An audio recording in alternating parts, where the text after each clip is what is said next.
बिस्मिल्लाहिर्रहमानिर्रहीम। अस्सलाम वालेकुम। Welcome to my channel. उम्मीद है कि आप सब खैरियत से होंगे।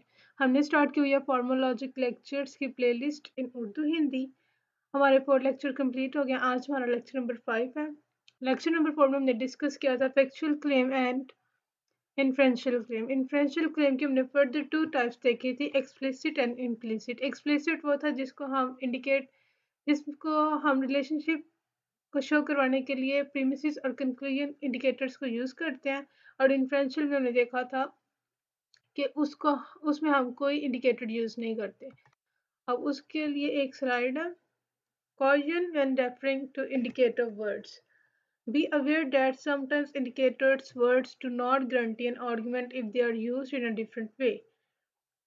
Be aware that sometimes ये यहाँ पे ये कह रहे हैं कि हम बाज़ औक़ात ऐसे आर्गुमेंट्स होते हैं जिसमें हम इंडिकेटर्स, प्रीमिसेस इंडिकेटर या फिर कंक्लूजन इंडिकेटर्स को यूज़ करते हैं, लेकिन वो हमें इस चीज़ की गारंटी नहीं देते कि they are used in a different way, कि वो एक आर्गुमेंट है।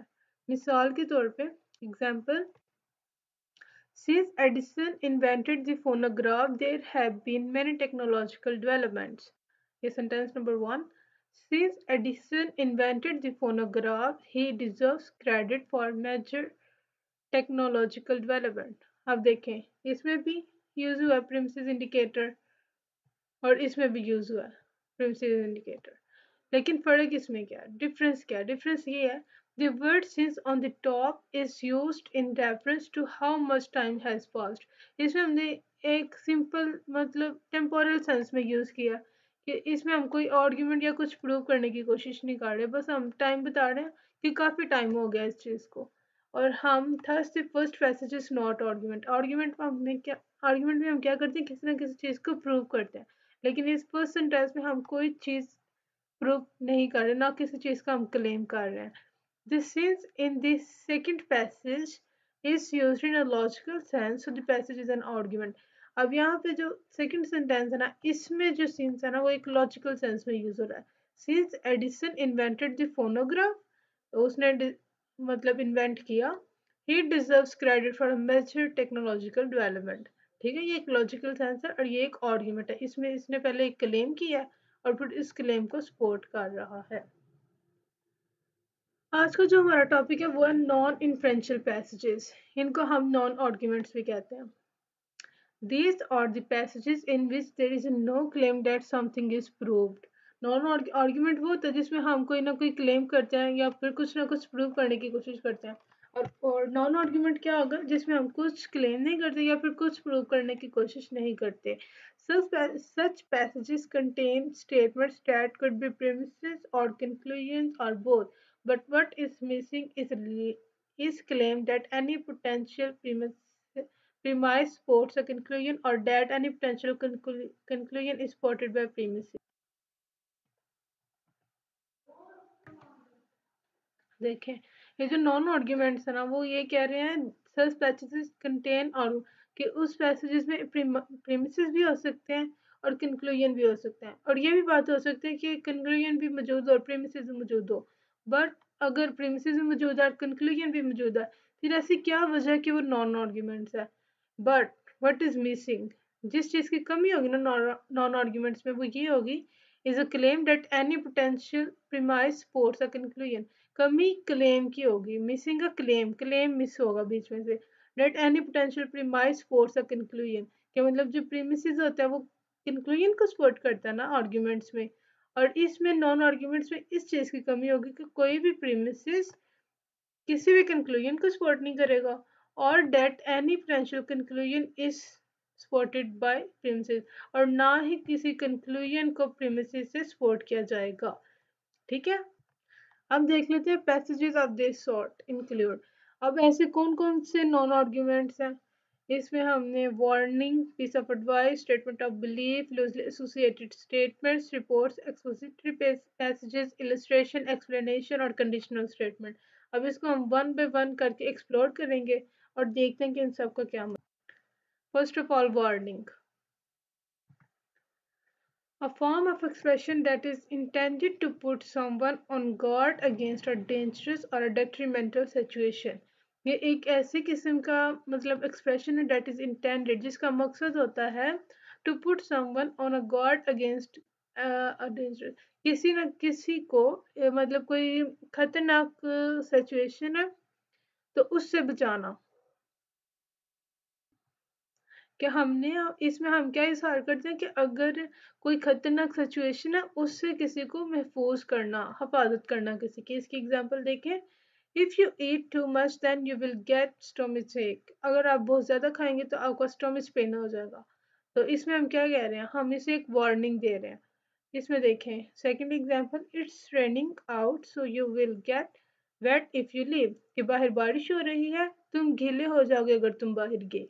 इसमें हम क्या कर रहे हैं, इसमें हम सिंपल वार्निंग दे रहे हैं, उसको डेंजर सिचुएशन से उसको आगाह कर रहे हैं कि आपने ऐसा काम नहीं करना। अब देखें, no evidence is given to support this statement so there is no argument. अब इसमें हमारे पास कोई भी एविडेंस नहीं है, इस वजह से हम इसे क्या कहेंगे, non arguments. Piece of advice, next देखते हैं piece of advice. Form of expression that makes recommending about future decisions और बिहेवियर्स। इसमें हम क्या कहते हैं, इसमें हम जो अक्सर हमारे बड़े जो हमें एडवाइस करते हैं वैसे ही है कि इसमें हम क्या कहते हैं कि किसी ने कोई फ्यूचर का डिसीजन लेना उसके बारे में हम जो उसे एडवाइस करते हैं। देखें example, when you go to a job interview be sure to dress neatly and be on time. अब किसी शख्स ने इंटरव्यू पे जाना है और उससे जो सीनियर है वो उसे एडवाइस कर रहा है कि आपने किस तरह जाना है, आपने लिबास पहनना, बी ऑन टाइम, वक्त पे जाना, be sure to shake your hand employer hand, और एम्प्लॉयर से अच्छी तरह हैंड शेक करना, look him square in the eye, try to show him you are interested and you really want a job. इसमें क्या हो रहा है, कोई शख्स इंटरव्यू पे जा रहा है और कोई उसका सीनियर उसे एडवाइस कर रहा है। Again here there is no evidence trying to prove something so there is no argument. इसमें भी कोई भी एविडेंस मौजूद नहीं है और ना ही कोई चीज प्रूव हो रही है, इस वजह से ये भी क्या है, नॉन आर्गुमेंट।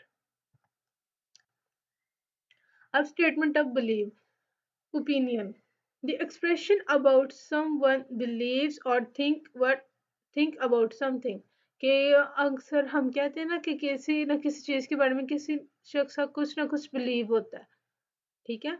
जैसे अब गाय की एग्जांपल ले लें, गाय को अगर हम मुसलमानों में देखें तो मुसलमान उसका दूध भी पी लेते हैं और उसको ज़िबा भी काट लेते हैं, लेकिन यही चीज़ अगर हम हिंदू हिंदुइज्म में देख लें, हिंदुओं में, तो उनके लिए ये गाय एक मतलब बहुत अहमियत रखती है, वो उसकी इबादत करते हैं, पूजा करते हैं, वैसे मतलब ये उनका बिलीव है। हिंदूज का बिलीव है और मुसलमानों का बिलीव है, बात एक ही है लेकिन उनका बिलीव है। अब इसकी एग्जांपल देखें, I think that going life with a negative attitude is a waste of time, I would prefer to look at things with a fresher perspective. वो कह रहे हैं कि I think that going life with, कि हमने अपने life को अगर हम नेगेटिव एटीट्यूड से देखेंगे ना, नेगेटिव एटीट्यूड से, ये क्या है, वेस्ट ऑफ टाइम। तो मतलब वो फिर वक्त का ज़िया है। I should prefer to look at things with a fresher perspective. वो अपना एक बिलीफ इजहार कर रहे हैं कि लोगों को नेगेटिव एटीट्यूड से देखने का कोई फायदा नहीं है, इस वजह से हमें लोगों को फ्रेशर मतलब नए नजरिया से देखना चाहिए। इसमें क्या, the author is making a claim here but offers no evidence. इसमें क्या कर रहा है, एक ऑथर जो है वो सिर्फ क्लेम कर रहा है कि ये काम करो, but offers no evidence to support them, लेकिन उसको सपोर्ट करने के लिए कोई वजह नहीं दे रहा, कोई सबूत नहीं दे रहा। So they don't qualify as argument, इस वजह से ये भी आर्गुमेंट नहीं है। अब लूजली एसोसिएटेड स्टेटमेंट्स की बात कर लेते हैं। Statements that make about that may be about a similar subject but they lack claim that one is proved by the other. Statement that may be about a similar subject but they lack claim that one is proved by the other. इसकी example देखें कि हम इसमें ना simple similar subject मतलब एक ही चीज़ का एक ही हमारा मौजू होता है, एक ही टॉपिक पे हम बात कर रहे होते हैं, but they lack claim that one is proved by the other. लेकिन किस चीज़ की कमी होती है, क्लेम की कमी होती है। देखें, we should always stand when a lady enters the room, ठीक, never work at the dinner table, chew with your mouth closed. अब देखें, ये एक अलग सेंटेंस है और ये एक अलग सेंटेंस है।